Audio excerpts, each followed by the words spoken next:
Ruby. Good morning, Dr. Tony. It's so good to be here with you in our Cancun treatment centers. And I'm so excited to hear your story. So thank you for allowing us to share your story because I'm sure it will bless many of those people that watch it, or maybe they're in that state of fear and we need to increment their faith. How important is faith in the healing process?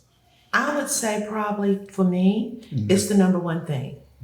It has just revolutionized the program that you're using. And you, in your book with the 7 principles, you make it so very clear that faith is a major emphasis.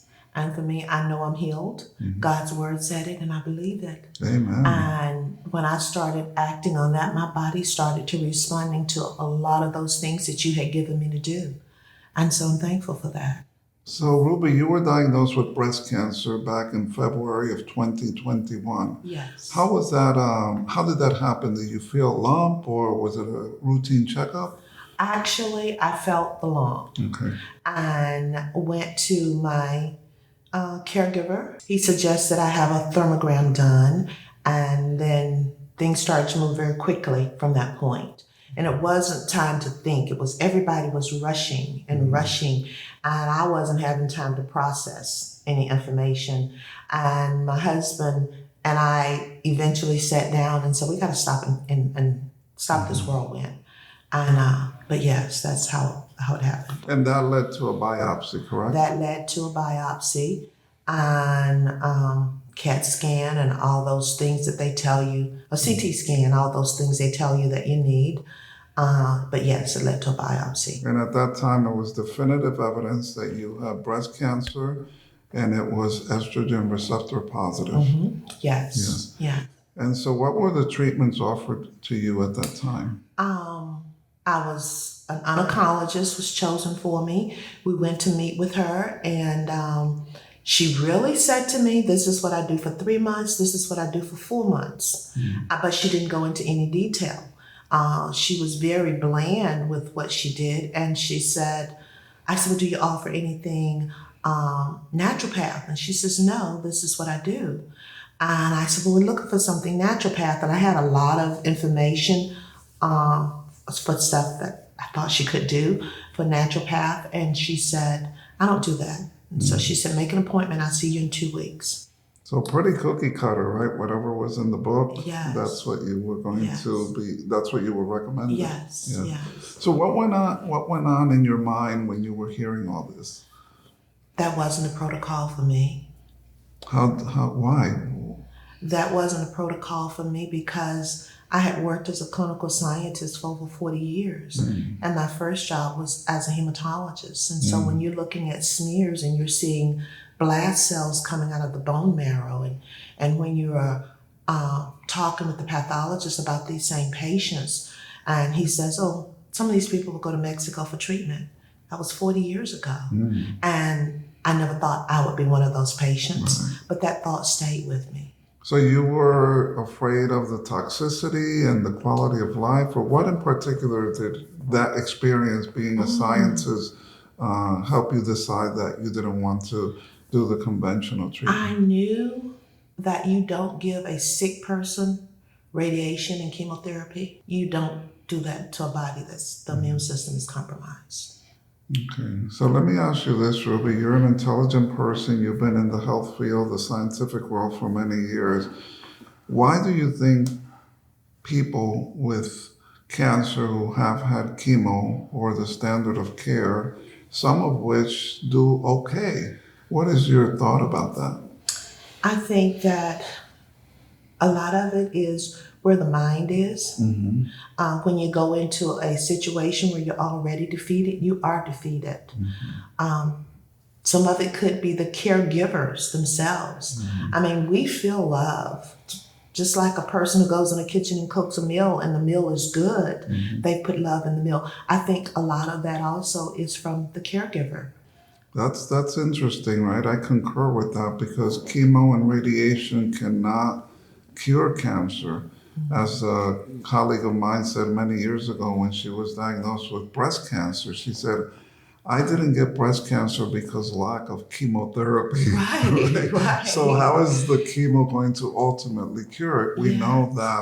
that chemotherapy and radiation don't kill cancer stem cells, for example. Yes. We also know that cancer is not a thing that you just cut away and it's done. It's a process, right? Isn't it, Right, Ruby? So what right. you came to Hope for Cancer for was working on the foundational cause of the disease and then work on that.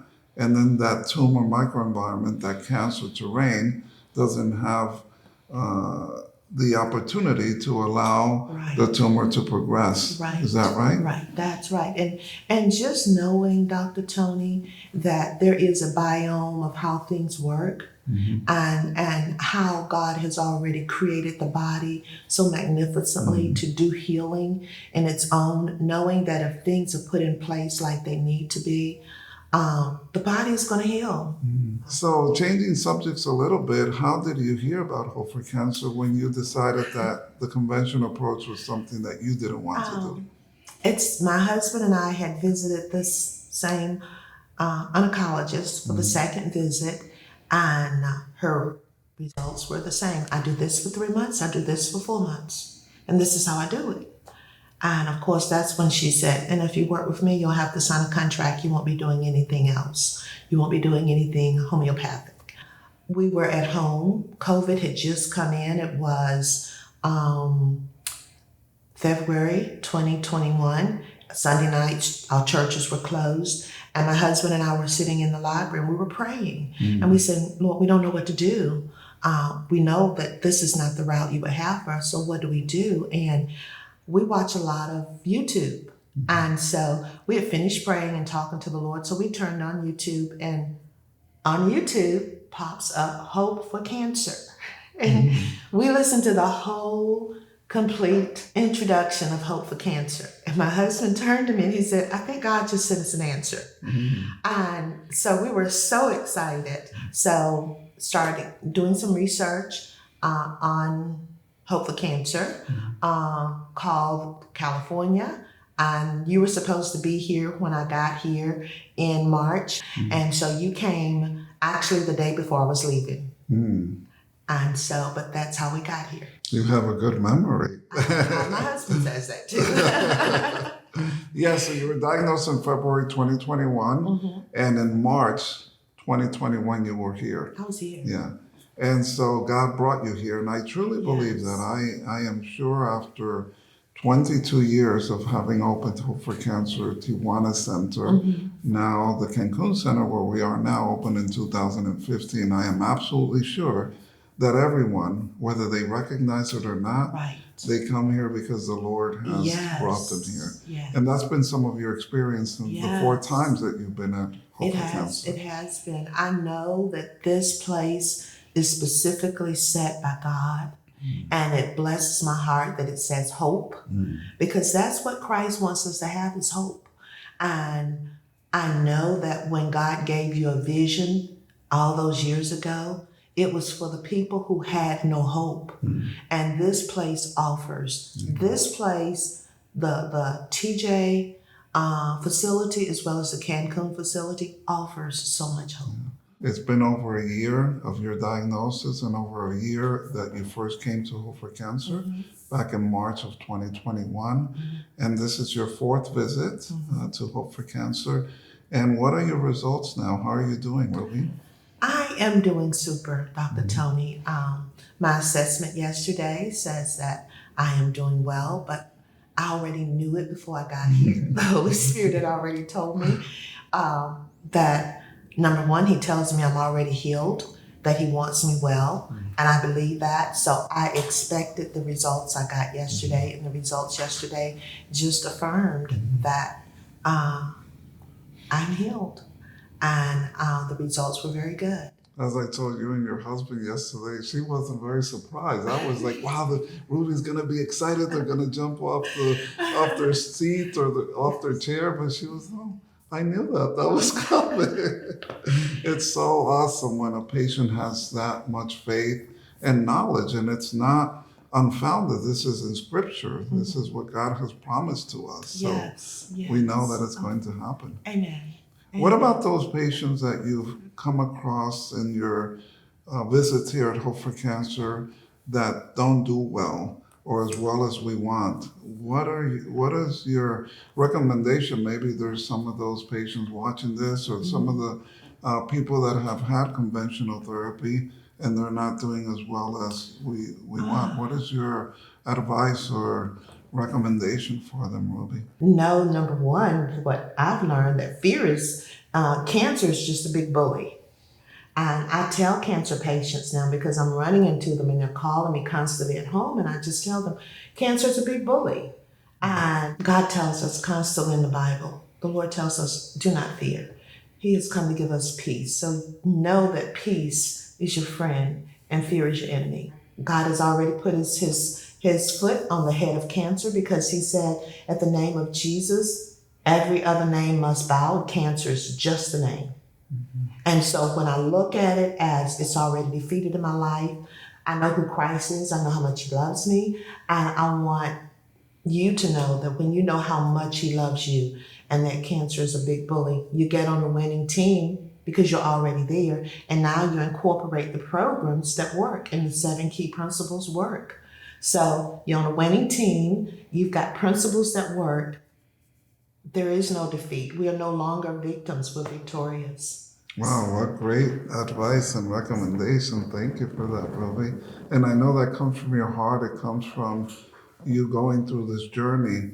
And what a beautiful journey it has been, right? Contrary to conventional medicine that makes you feel sick and weak and lose weight and all that, how has your quality of life been throughout this time? The quality of life has been a blessing. I did go through a rough point where for 4 months, my husband did all of the cooking, and he wanted to make sure I ate everything the way it was prescribed. Everything was cooked fresh. He was at the health food stores constantly making sure he was picking up fresh food. He hired a nutritionist to make sure that we met the boundaries of how I was supposed to eat. And I measured out everything for 4 months, and he did literally everything for me for 4 months except give me a bath in a minute. Because I did run into some complications where I had just kind of gotten confused on some things and how I should have been doing some things. And so as a result, he stepped in and just for 4 months just did everything for me. Talking about love, right? Yeah. That's love to the max. It is. It is. He took very good care of me. He hired extra people. As I said, we call them our toolbox kit. We have a doctor, Dr. Biogenesis. We don't have, I don't have an oncologist in the States. The Lord told me I didn't need one. That's right. So, and we don't have a physician in the States, but we have a nurse practitioner that goes to our church. That's our healthcare provider. And we have a naturopath. And so we just use our toolboxes, and of course we're here, and God's just opened doors, and God has done it all, Brother Tony. He's just done it all. He always does, right? Yes. But us doctors take credit for it. But he's the one that does the healing, and we're just used by the Holy Spirit to bring forth the treatments. And that being said, we're not downplaying the medical treatments and all those. Those are important. However, it starts with faith, and it starts with removing fear. And that's the title of my first book, Hope for Cancer, 7 Principles to Remove Fear and Empower Your Healing Journey. The book, when we were first here in March of 2021, I can remember being at the hotel and opening the book and starting to read the book itself it was a tremendous blessing to know what you expected to accomplish and to know how you felt about opening up the centers, to know why you did it, and to actually, it blessed my heart to know that as a young man on a Friday night or Saturday night, you were in a revival. Okay? When I was that age, I was nowhere near a revival. I was nowhere near looking for the Lord. And there you were, and I could see you at that age, looking for the Lord. That was a blessing. And then when it was prophesied over you that you would do this, I know that even at that time, the Lord was aligning things up for people like me who would come along and need it. And so the book in itself, and I do tell patients, the book is astounding when you're reading the book. I mean, it teaches you so much more about yourself. One of the things I said to a patient just this morning, she was in pain and she was crying. And I said, well, what are you telling your cells? What are you telling your body? I said, Dr. Tony's book says every cell is alive and it's hearing you. So when you're crying like you're doing right now, what are you telling your body? I said, you get up in the mornings and you tell your body the joy of the Lord is my strength. You tell your body how it feels. We will live and not die and declare the goodness of the Lord in the land of the living. And so, but I did say to her, so a group of us hugged her this morning and we prayed. And I said to her, so you tell your body how you're feeling. So there'll be days you'll have pain. There'll be days you may be tired, but you are in command. Paul says, bring your body into subjection.